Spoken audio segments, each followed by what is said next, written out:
gusto natin i-build. Pero tanong ko, anong regime? Regime of truth and justice ba? Kasi kung regime of truth and justice, let me tell you, mga kababayan, there are two groups now. Those who want to uncover the truth and those who want to cover up the truth. Dalawa lang po ha, dalawa lang po. So pwedeng one who wants to uncover, Yan. diba? One who wants to cover up.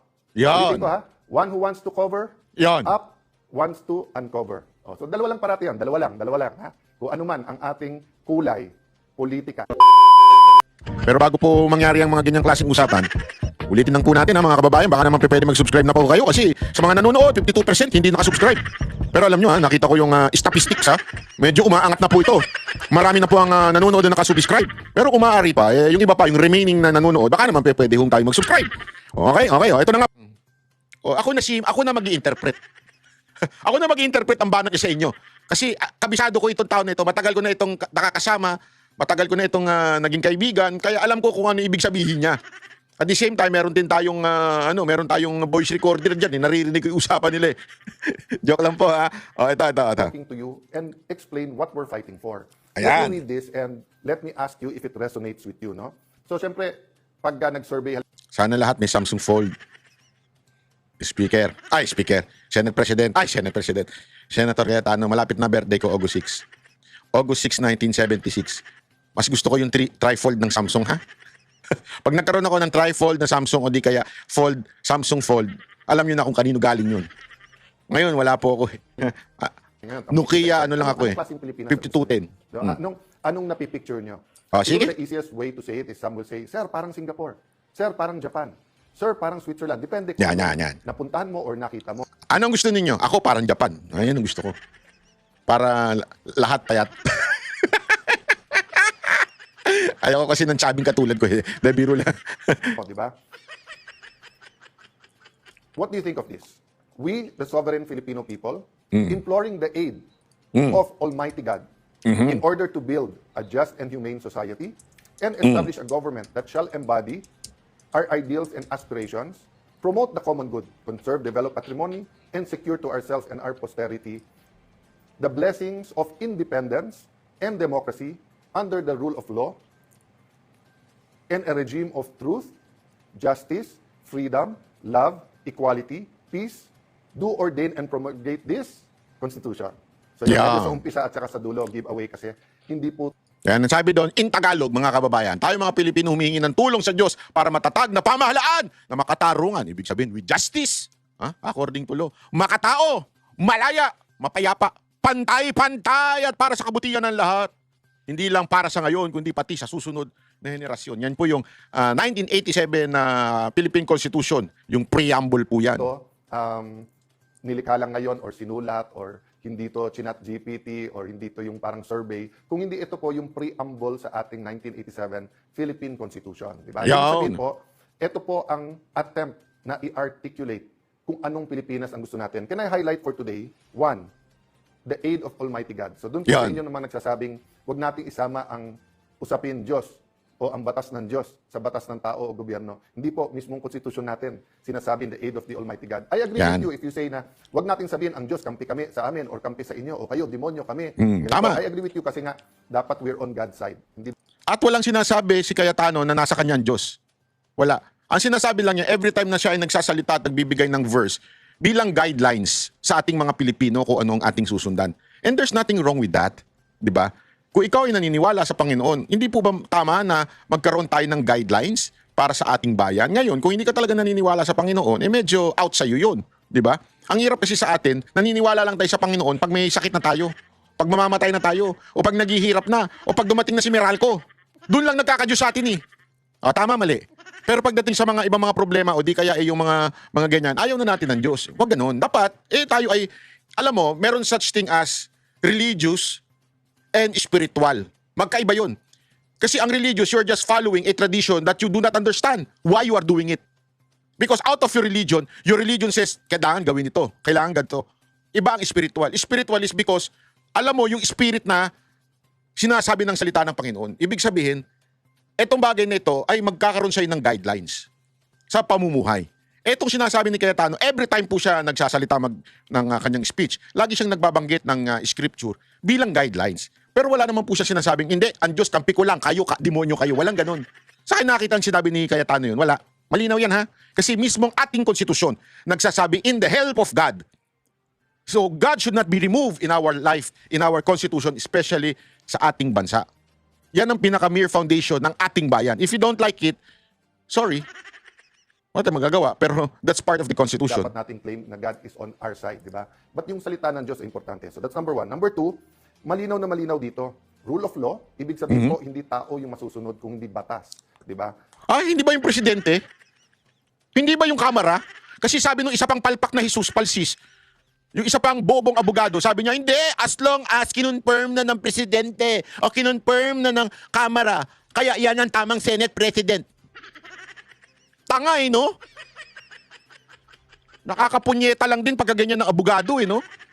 Ang nag-aral ka pa ng abogasya, dapat ang inaral mo, presidensya. Hindi abogasya ang inaral mo, ang abogado, dumidepend sa law.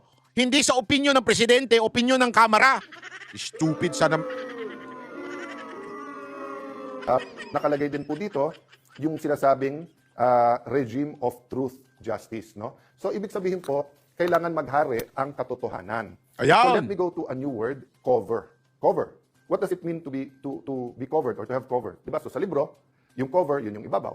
Pero halimbawa, sa ating mga Kristiyano, mga kapatid nating Muslim, Assalamualaikum, let me use the biblical principles and talk a little bit about what is close to my heart in what I've learned dun sa biblical principles.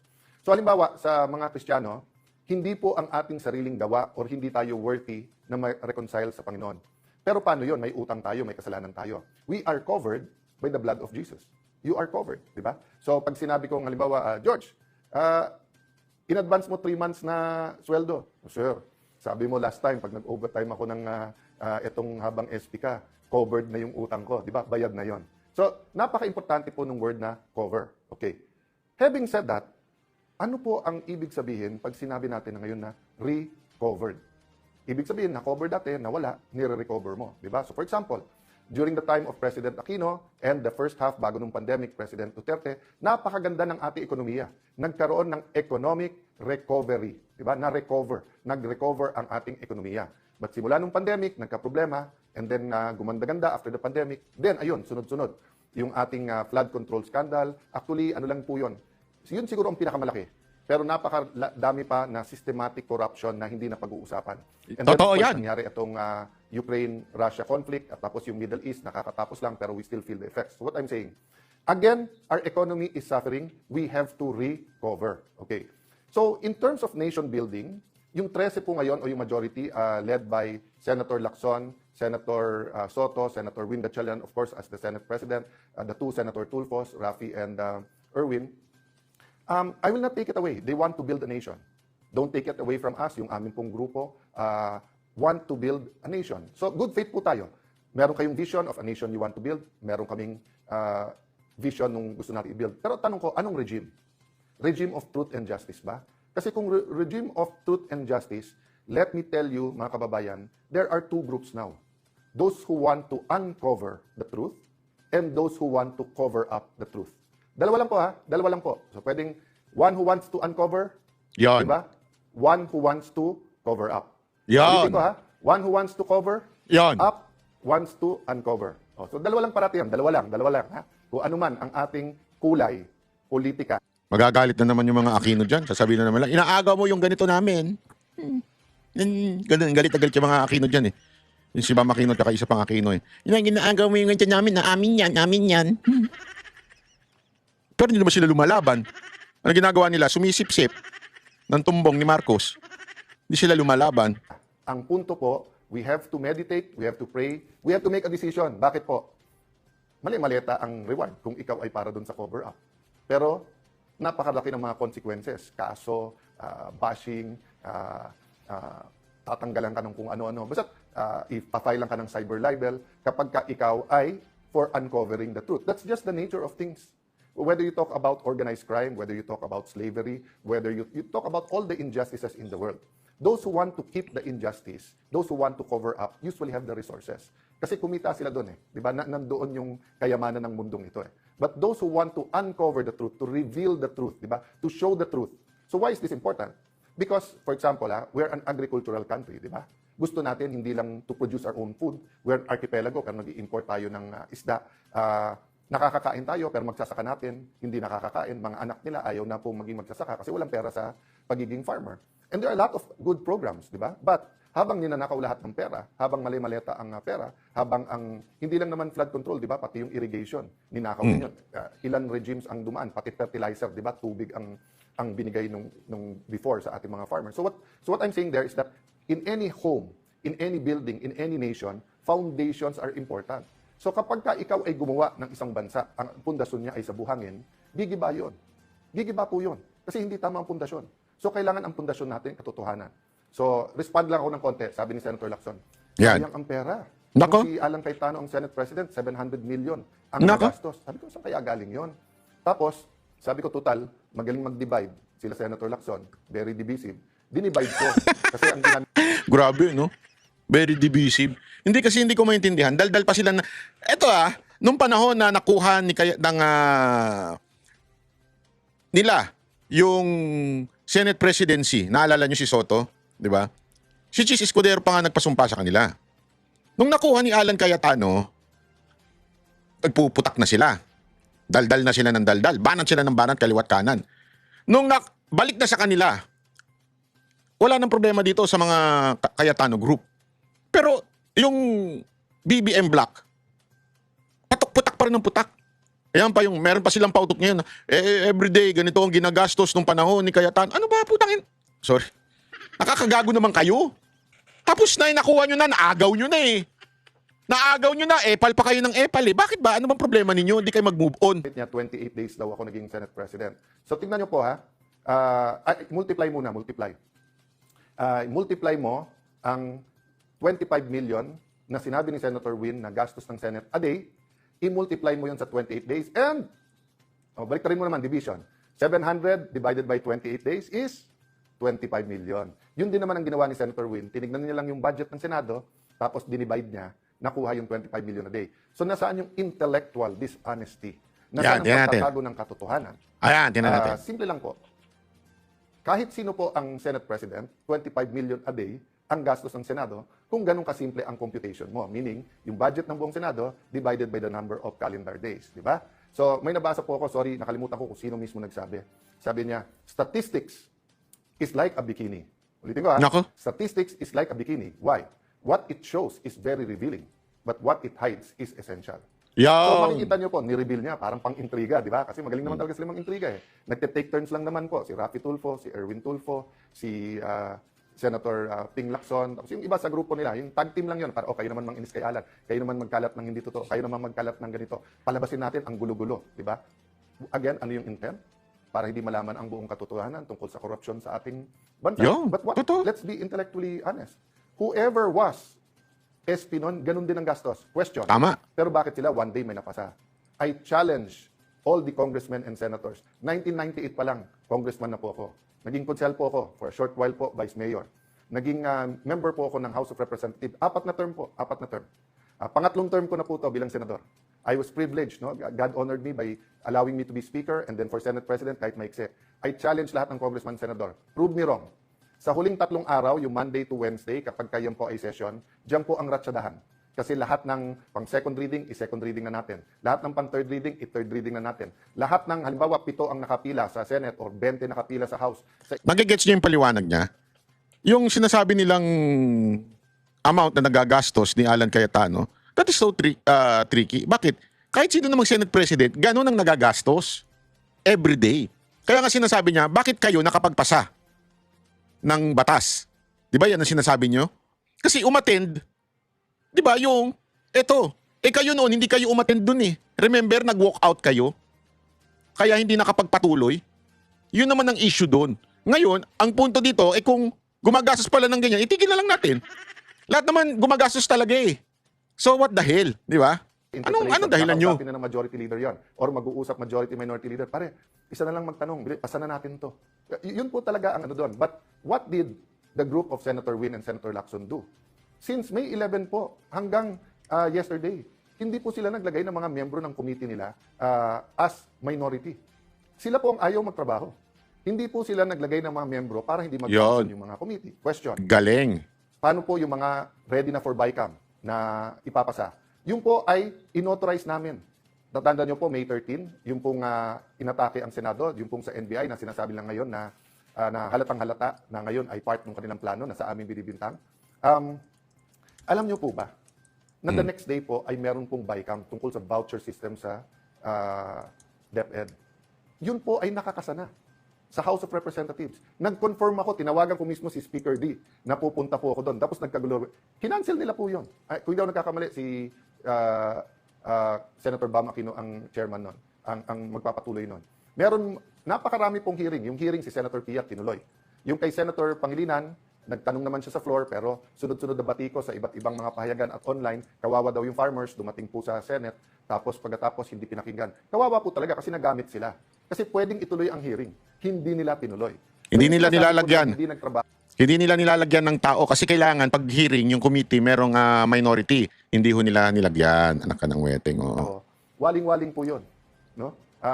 Walang katotohanan, panay kasinungalingan. No? Yun. And that's why yesterday po, ang main na inuna nila ay isang bill na maganda, na gusto natin lahat, na walang ano. Ang joke nga namin, naalala nyo yung 1990s, yung pag tinanong ng bata na, anak, parang wala kang ambisyon. What's your plans? At tapos sasabihin ng anak, ang plans ko, mami, may sampagita, may gumamela, may orchids. Kasi plants pala yon, hindi plans. So nung tinanong yung majority, what's your plans for the special session? Waling-waling pala, di ba? So, Ayun! Nagigets ninyo mga kababayan? Ang lupit talaga ng banat ito niya. No? Ano daw ba yung plano ng Gatchalian Black? What's your plans? Yung waling-waling. Ginawang, ano ba yun? National ek yung waling-waling. Yun pala yung plano nila for special session. Anak ka ng wet. Alam nyo ba kasi, yung special session, ginagawa po yan pag talagang importante. It's a matter of security or talagang kailangan na kasi magpapasuna. Ang isa sa mga pinasa doon, yung waling-waling. Yung bulaklak ba yun? Na ginawang national, ewan ko. Nakukuha nyo mga kababayan? Ang lupit no? Ang tindi talaga. Wala akong masabi dito sa Gatchalian Black. Nainsulto tuloy kayo ni Waling-Waling. Oh. huwag na tayo maglokohan. Yung kahapon, kasi may 13 na kayo, at gusto nyong palitan ang Senate President kasi gusto nyo, tuloy-tuloy na yung impeachment at ang gusto nyo, grupo nyo ang magdikta ng tempo through the presiding officer. That's been very clear to us from the start. Diba? Nung February pa, nung ipepwesto natin si Senator Loren Legarda bilang Senate President, yun ang sinabi, hindi sila papayag dahil impeachment ang importante. Pero number 2 lang pala yung impeachment. Ang number 1, yung cover-up dito po sa flood control at napakarami pang iba. Kaya ang message ko kay Senator Lacson, simple lang. Gusto mo, tumahimik muna ako, meditate, pray, ikaw din. Pero Senator Lacson, napakahaba ng iyong career. Nakilala ka bilang nag-expose, nakilala ka na sinusundan mo yung ebidensya. Of course, there have been many issues also regarding you, your family, pero yung businesses nyo. Pero sinantabi ng Pilipino yon kasi magaling ka mag-imbestiga eh. Pero ngayon, bakit? Grabe yung mga hugot niya dun, ha? Yung mga patama niya sa negosyo ng pamilya, ha? Ang lupit, ha? Di ba? May negosyo! Naninegosyo ka rin pala eh, hayop ka. May comment mo na lang sa mga witnesses, pero ayaw mong humarap sila sa committee. So ako hindi ko sinasabi na lahat ng witnesses na to, former Marines, mga bodyguards, mga former military, active military yung iba ha, na naging Active. security. Hindi lang ni former congressman and head of the appropriations committee ng House na si Saldico. Marami pa po dyan kasi alam naman po natin na parating may security naman po ang ating mga congressman, senador at mga secretary, di ba? Alam naman po natin 'yon. Alam natin hindi sila pipit bingi. So anong mawawala na may hearing na fair at pakinggan? Pero in the meantime, inuubos kami. Di ba? Kaya ang susunod daw, si Senator Marcoleta. Di ba? Nako, I susunod will na talaga. attend Senator Bongo. So, I wanna honor Senator Bongo, Senator Bato, Senator Marcoleta, Senator Jinggoy. Bakit? Nung before May 11 po, nung nag-usap-usap kami, in fact, nagkita kami May 10 eh. At bago ko mapagharap-harap po ang 12, wala po si Senator Bato noon, nagsabi na po kaming lahat, nadadaan tayo sa pagsubok na to at may magsabi na lang pag hindi na kaya. Pero napakarami nagsabi nun, kulong na kung kulong, harapin na natin kung ano to, etc. O walang hiwalayan tayo, grupo tayo. So I'd like to honor those who are in the front line. I'd like to honor those who held out, di ba? But ang problema kasi, nagbago yung laban eh. From just having a platform sa Senate para para fair yung ating impeachment, para makapag-focus tayo sa economic crisis, at para lumabas ang katotohanan, nakita na namin kung gaano kalaki ang skandalo at yung corruption na to eh. Ongoing to ha. Yung sasabihin nila na wala nang nakawan ngayon, tell that to the Marines. Nagbabago lang. So, I don't want to take up much of your time today, and I don't want to answer each of the issues in a way that will effectively conflict or confuse us, di ba? So, kung sinagot ng Panginoon Jesucristo yung mga apostles isa-isa, o ikaw, anong pagkain ang inisip mo? O ikaw, saan matutulog? O ikaw, di ba? Kasi they were not all able, may nag-limp din, di ba? So, ang concern niya, merong bang mule or donkey o kabayo na pwedeng sakyan? Those are all valid. Di ba? Kung sasabihin ngayon ng iba, okay, Tano, tumahimik ka, gutom na kami, kain muna. Those are valid. And we should discuss that. Pero anong una? What's the priority? No? So, don't get mistaken. I'm talking about the principle. I'm not comparing. Ayan, babalukutin na naman ng iba, sasabihin, kino-compare natin ang struggle.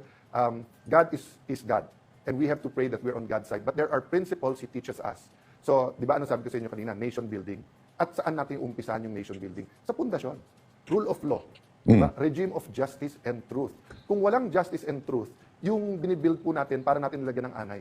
Para natin nilagay na payat na bakal. Para nilagay natin ng bakal yan na may kalawang na. Gigiba at gigiba din po yan. So, ang tinitingnan pa lang po natin, 24, 25 budget. Yung 26 budget, may nagsasabi ba na napaka-inosente yan? Wala rin mga sinaksak dyan? O going back, 2023 budget, ang sabi po ng mga ex-Marines, 2022 pa lang, may deliveran na eh. Tapos, hindi lang DPWH yan.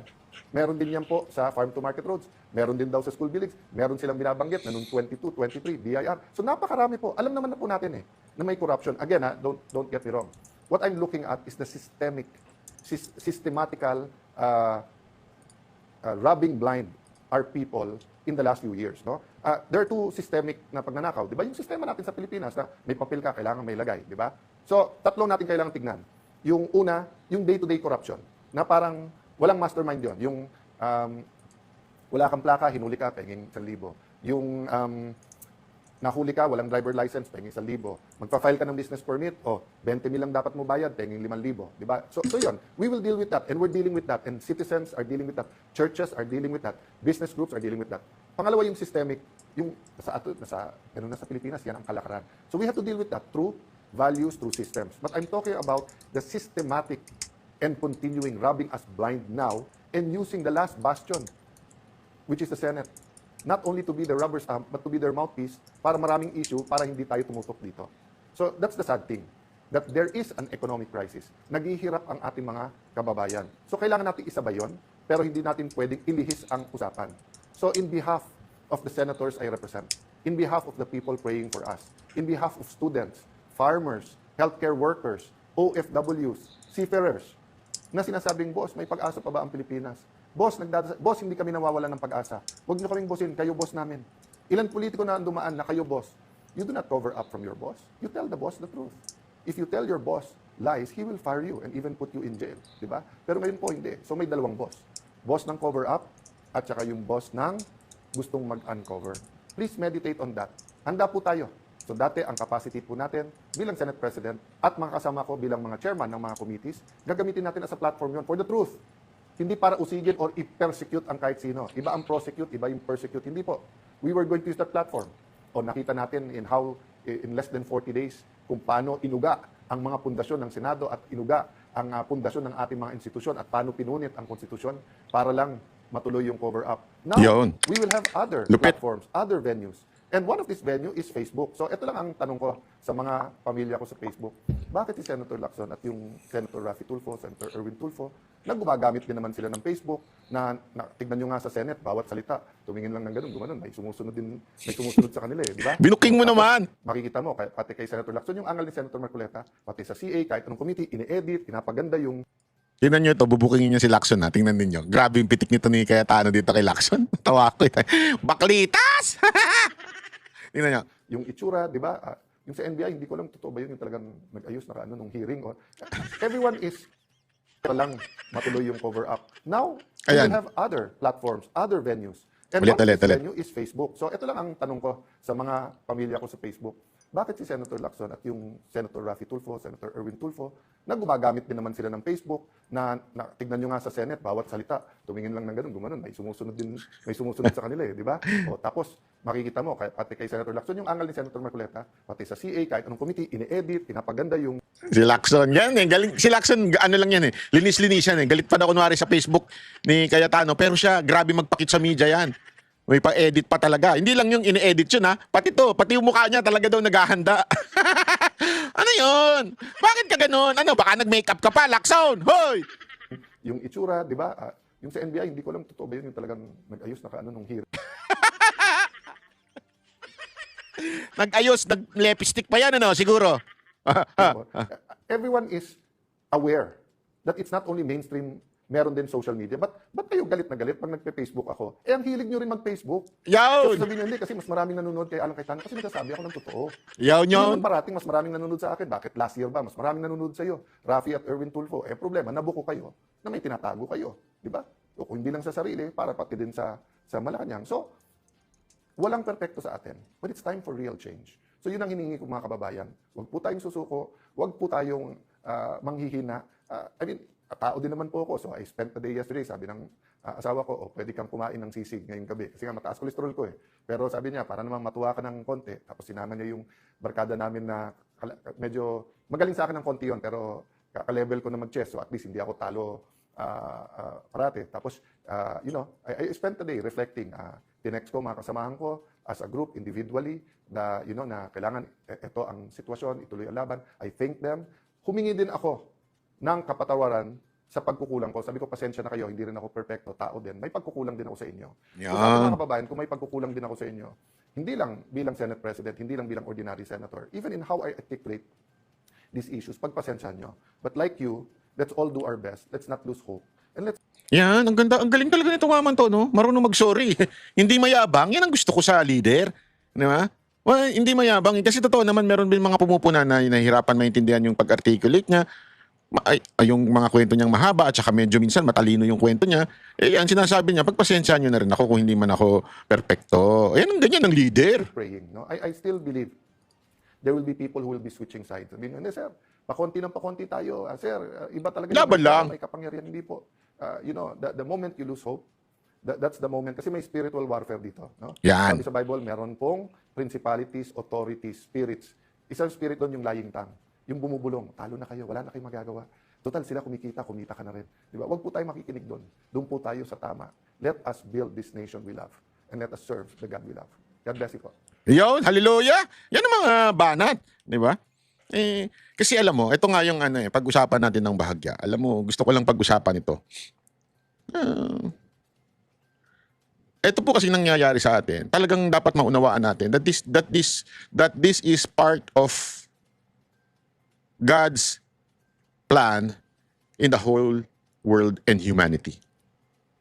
Don't forget that, mga kababayan. Makinig kayo na mabuti. I'll explain it to you in a way na as much as I can, at as much as less religious, gagawin ko. Papaliwanag ko lang po sa inyo. Whether you like it or not, what is happening right now to the entire world is part of God's plan, at ito po ay nakasulat po. Whether you like it or not, it's reality coming to the world. Ibig sabihin talagang ito po ay nangyayari na sa mundo. Anong ibig ko sabihin? All throughout the scripture, whether in Old and the New Testament, lahat po nangyayari ngayon, even the third temple na binabanggit sa Old Testament, na hindi pa, kaya nga nila inaabangan si Kristo, kaya nga naging issue yung sinabi ni Kristo na sirain niyo ang temple and I will build it in 3 days. Because yung mga people of God in the Old Testament, meron kasing prophecy noon, after the third temple na mabuild, Jesus is coming back. Or God is coming back. Or